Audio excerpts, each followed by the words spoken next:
بيظهر واحد علينا وبيقلب كل شي على ظهره. كيف؟ رفض المنصب والجاه بقوة. وقت رفض المنصب قام المنصب اجا لعنده، ووقت رفض المال اجا المال وبدون حساب. قلت لحالي هو غير كل هالناس، رجال فهمان وبيعرف شو هي العادات. وبعد هالشي عرفت انه المال ما له قيمة ولا المنصب ولا الجاه. هذا الرجال له هم، ومرة يئست من الحياة وكنت رح انتحر.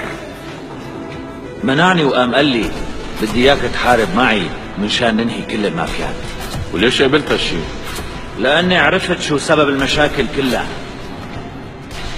لانه كل اللي علمونا اياه كذب، وشفتن كيف بيبعتونا لاعمال كتير وسخة وحقيرة، ولاني شفت يلي عم يمثلوا دور القبضاي مساكين، ولاني سمعت صوت يلي عم يحتموا ورا صوت المسدسات. كنت مع عرابين مافيا كتار، ما ضليت معهم لاني تأكدت انهم مالن كبار.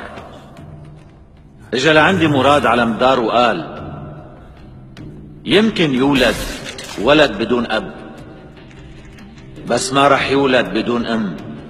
نحن إلنا ام وحدة وهي الوطن. اذا بتسألوني انت ندمان لانك بتحب امك، بقلكن انا بقطع الايد اللي بتمد عليها وبقطع لسان اللي بيحكي عنها، وما رح اندم ابدا. Ellerinizi çekeceğinize söz verdiniz. Ama sözünüzde durmadınız. 13 yıl önce bugün 11 Eylül'de yazdığınız oyunu bozuyor. Dünya artık sizin sahneniz olmayacak. Bundan böyle yaptığınız hiçbir kirli anlaşma, hiçbir kanlı pazarlık gizli kalmayacak. Dünyayı örümcek ağ gibi sarmış sisteminizin sonu geldi. Ben bu oyunu bitirmeye and içtim. Dünyanızı başınıza yıkacağım.